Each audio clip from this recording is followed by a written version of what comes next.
जय हिंद। आज आपका 10 क्लास का केमिस्ट्री का दूसरे चैप्टर का लेक्चर देने जा रहे हैं और इस लेक्चर से जैसे मैंने हम जो दे रहे हैं वो पूरी तरह से ही नहीं है कि अम्ल के बारे में बता दे रहे हैं, हम वह बता रहे हैं कि कम से कम आपके 20 अम्ल और क्षार से संबंधित 20 प्रश्न बिना याद किए हुए याद हो जाएगा। केवल आप सुनिएगा तो याद हो जाएगा। हाँ, इसके बाद भी यह होगा कि उसका हम लिखित आपको दे देंगे, लिख कर भी दे देंगे कि हाँ फिर आपको उसका क्या कहते हैं यूट्यूब पर आपको मिल जाएगा। लेकिन अगर आप शांति रखते हैं तो इतना रखिए कि इससे आपके 20 लगभग पढ़ने से 20 क्वेश्चन आपको मुजबानी याद हो जाएगा। ये ध्यान, आपके 15 से 20 क्वेश्चन कहे हैं, थोड़ा अभी भी देख लीजिएगा कि हाँ आपका क्वेश्चन पकड़ा रहा है कि नहीं। तो अम्ल के बारे में देखिए, अम्ल का स्वाद कैसा होता है? अम्ल का स्वाद खट्टा होता है। क्षार का कैसा होता है? कड़वा कहिए चाहे खारा कहिए। अम्ल धातु से अभिक्रिया करता है। अम्ल धातु से अभिक्रिया करता है तो क्या करता है? हाइड्रोजन गैस बनाता है। अम्ल धातु से अभिक्रिया करता है तो क्या करता है? हाइड्रोजन गैस बनाता है। क्षारक जल में घुलकर क्या देता है? हाइड्रो ऑक्साइड आयन देता है। और जल घुल में अम्ल जल में घुलकर क्या देता है? हाइड्रोजन। अम्ल नीले लिटमस को लाल कर देता है और क्षार लाल को नीला कर देता है। अम्ल नीले को लाल और क्षार लाल को नीला कर देता है। अम्ल का पीएच मान 7 से कम होता है और क्षार का पीएच मान 7 से ज्यादा होता है, लेकिन 14 तक है। अम्ल क्षारक को उदासीन कर देता है। क्षारक मिलेगा तो उदासीन कर रहा है, क्षारक अम्ल को उदासीन कर देता है। माने दोनों एक दूसरे का दुश्मन है, एक दूसरे के प्रभाव को ही समाप्त कर देता है। यह मेथिल ऑरेंज को लाल कर देता है और ये क्या है? यह मेथिल ऑरेंज को क्षारक जो है पीला कर देता है। ठीक है, रहा अम्ल और क्षार के विषय में आपको जानकारी। अब इतना से देखिए कि आपके क्वेश्चन पकड़ाते हैं कि नहीं। पहले तो अभी आपको 10-15 क्वेश्चन पर लेक्चर फिर देकर समझा दिया जाता है, फिर जरूरत पड़ेगा तो फिर उसको लिखकर इस पर कि आपको 3 प्रश्नावलियां दी गई, लिखे है ना? आपको 3 प्रश्नावलियां दी गई है। इसमें से एक में आश्रित जल, शेष 2 में से एक अम्लीय विलयन तथा दूसरे में क्षारीय विलयन। यदि आपको केवल लाल लिटमस पत्र दिया जाता है तो आप प्रत्येक प्रश्नावली में रखे पदार्थ की पहचान कैसे करेंगे? 3 गो कथी है? 3 गो प्रश्नावली है। देखिए क्या है? 3 गो प्रश्नावली है।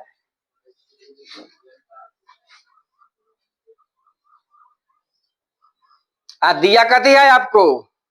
नीला लिटमस की लाल लिटमस पत्र?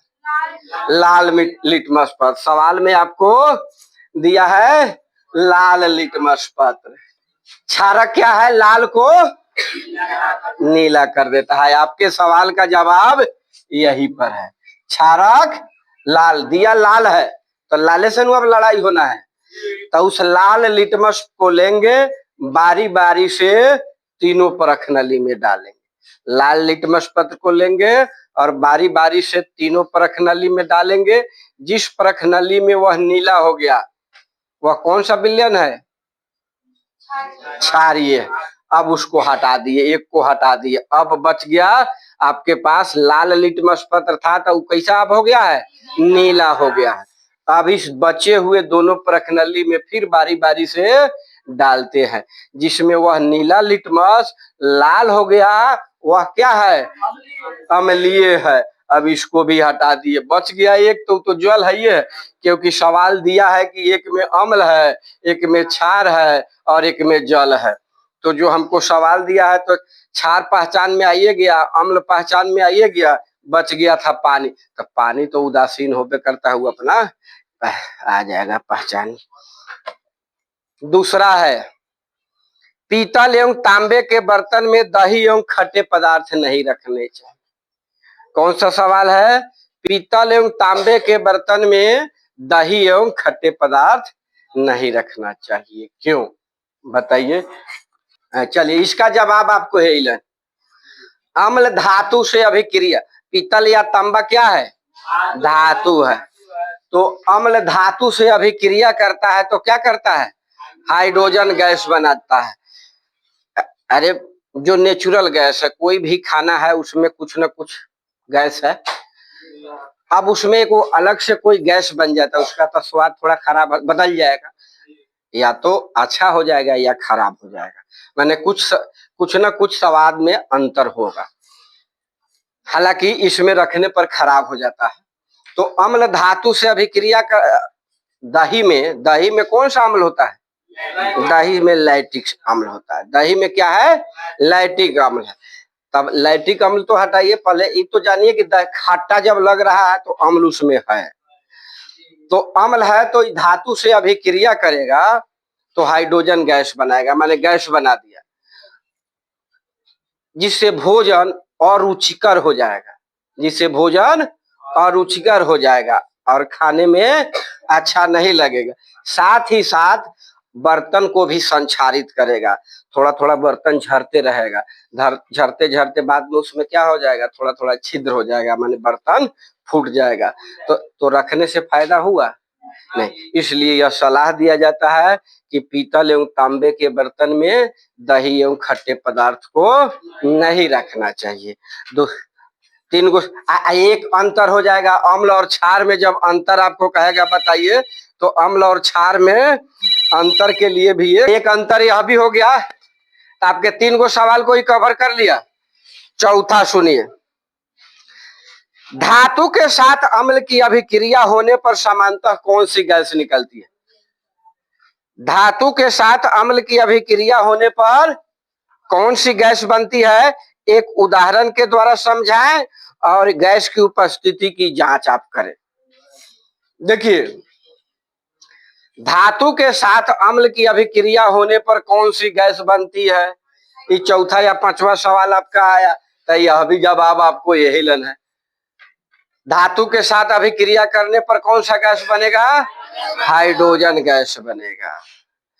अब रही बात कि हाइड्रोजन गैस की जांच करना है, तो जांच करने के लिए जब हाइड्रोजन गैस जलता है तो कैसे करता है? पप की आवाज करता है और जलने लगता है। तो इसके लिए एक परख नली लेंगे और उसमें 5 ml क्या लेंगे?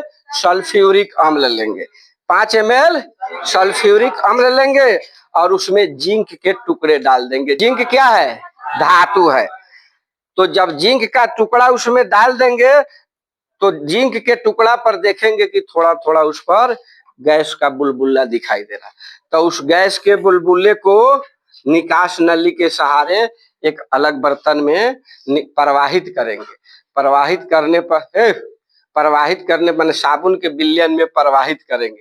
साबुन के विलयन में इसलिए प्रवाहित करेंगे कि उसके बुलबुला ज्यादा बहरेंगे ना, तो साबुन के विलयन में प्रवाहित करेंगे और उस तो बुलबुला निकला हुआ रहेगा। उस बुलबुला के बाद जलती हुई सलाही की एक तिल्ली ले जाएंगे, तो पप के आवाज के साथ पट पट पट कर वह क्या होगा? जलने लगेगा, जिससे पता लगेगा कि निकलने वाला गैस जो है हाइड्रोजन गैस ही था।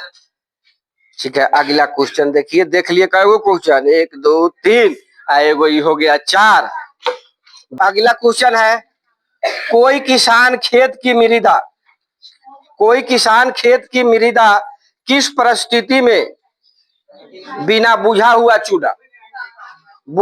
चूना या चाक का उपयोग करेगा?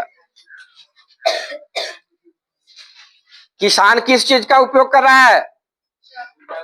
बुझा हुआ चूना और मैंने कैल्शियम ऑक्साइड, चाक, और मैंने बुझा हुआ चूना, बिना बुझा हुआ चूना या चाक का उपयोग करना है। ठीक है, तो यह तीनों जो है क्षारीय है। ऑक्साइड जुड़ा हुआ है ना जिंक के साथ। जिंक क्या है? धातु। तो धातु के साथ कोई भी ऑक्सीजन अगर जुट गया है तो वह क्या हो गया है? क्षारीय हो गया है। कैल्शियम क्या है? धातु है, तो कैल्शियम ऑक्साइड है तो वह भी क्या हुआ, धातु है। तो यह तीनों जो है क्षारक है। तो इसका प्रयोग किसान कब करेगा, जब खेत की मिट्टी अम्लीय हो गई है तब किसान इसका माने क्षारक का उपयोग करेगा, क्योंकि अम्ल और क्षार जब एक जगह होते हैं तो उसके प्रभाव समाप्त हो जाते हैं और वह क्या हो जाता है, मिट्टी जो है उदासीन हो जाएगी, मतलब उपजाऊ हो जाएगी। और चलिए आपके पास 2 बिलियन ए और बी है। बिलियन ए का पीएच मान कितना है, 6 है। बिलियन बी का पीएच मान 8 है। किस बिलियन में हाइड्रोजन आयन की सांद्रता अधिक होगी, इसमें कौन अम्लीय है तथा कौन क्षारीय है। तो आप क्या पढ़े हैं, इसका मान, इस क्वेश्चन का मान इससे पकड़ना होगा ना। जिसका पीएच मान 7 से कम है वह अम्लीय है, और जिसका पीएच मान 7 से अधिक है वह क्षारीय है। तो जो बिलियन अम्लीय होगा उसी में ना हाइड्रोजन आयन होगा। तो बिलियन ए का पीएच मान, बिलियन ए का पीएच मान कितना है, 6 है। अतः बिलियन ए अम्लीय है और उसमें हाइड्रोजन आयन की सांद्रता अधिक है। और बिलियन बी का पीएच मान कितना है, 8 है, जो कि 7 से अधिक है। अतः बिलियन बी जो है क्षारीय है, क्षारकीय है। ठीक है। HCl, HNO3 आदि जलीय विलयन में अम्लीय अभिलक्षण क्यों प्रदर्शित करते हैं, जबकि एल्कोहल एवं ग्लूकोज जैसे यौगिकों के विलयन में अम्लीयता के अभिलक्षण प्रदर्शित नहीं करता है। तो कौन सा विलयन प्रदर्शित करता है, जौन विलयन जल में घुलकर हाइड्रोजन आयन देता है वह अम्लीय गुण प्रदर्शित करता है, और जो जल में घुलकर हाइड्रोजन आयन न देता है वह अम्लीय प्रदर्शन नहीं करता है। तो HCl और HNO3 क्या है, जल में घुलकर हाइड्रोजन आयन देता है, इसलिए यह अम्लीय अभिलक्षण प्रदर्शित करते हैं, और एल्कोहल तथा ग्लूकोज जल में घुलकर हाइड्रोजन आयन नहीं देते हैं, अतः यह हाइड्रोजन आयन नहीं बनते हैं, इसलिए यह अम्लीय अभिलक्षण प्रदर्शित नहीं करते हैं। फिर सुन लीजिए, मैंने HCl और HNO3 जल में घुलकर क्या देते हैं, हाइड्रोजन आयन देते हैं, इसलिए यह अम्लीय गुण प्रदर्शित कर रहा है। अल्कोहल और ग्लूकोज जल में घुलकर हाइड्रोजन आयन नहीं बनाते हैं, इसलिए यह अम्लीय अभिलक्षण प्रदर्शित नहीं करते हैं। चलिए बुक लीजिएगा और इस लेक्चर से हाई दोनों तरफ के 7-7 गो जो यदि है याद कर लीजिएगा पॉइंट, आपको इससे 20 गो क्वेश्चन जरूर पकड़ा जाएगा।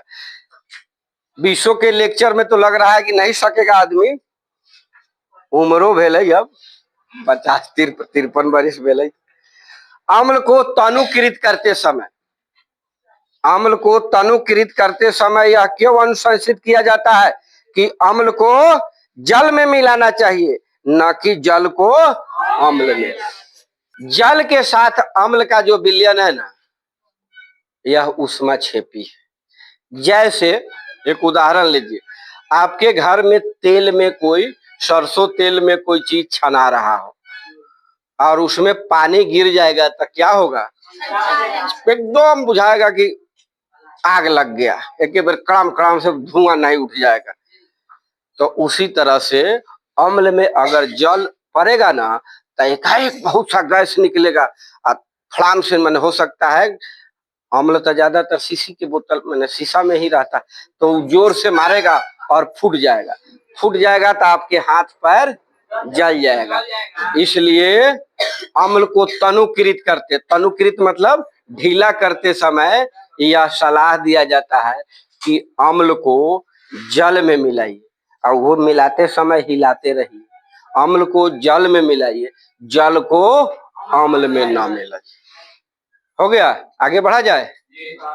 जल को अम्ल में मिलाना चाहिए, अम्ल को जल में नहीं। ताजे दूध का पीएच मान 6 होता है। ताजे दूध का पीएच मान 6 होता है। दही बन जाने पर उसके पीएच मान में क्या परिवर्तन होगा? तो दूध आप जो खाते हैं, दूध पीते हैं, तो वो जितना दूध में अम्ल है, लेकिन आपको खट्टा महसूस नहीं होता है ना। लेकिन दही खाते हैं तो दही में भी अम्ल है, वही अम्ल है बढ़ गया है, तो दही में अम्ल है, लेकिन वो आपके जीभ पर स्वाद लग जाता है कि खट्टा है ना।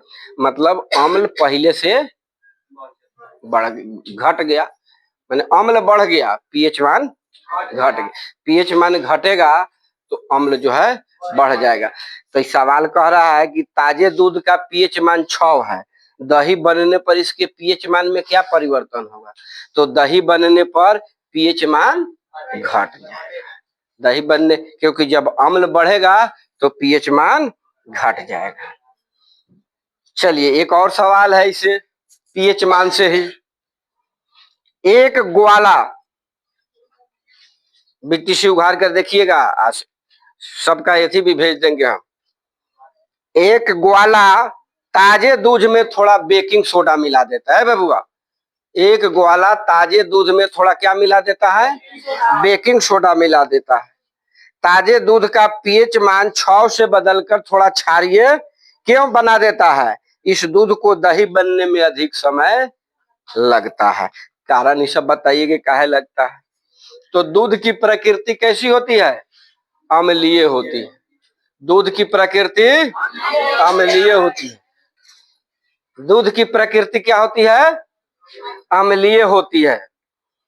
इसलिए दूध में बेकिंग सोडा मिलाकर इसको क्षारीय बना दिया जाता है, क्योंकि बिना क्षारीय बना दिया गया तो पीएच मान क्या हो गया?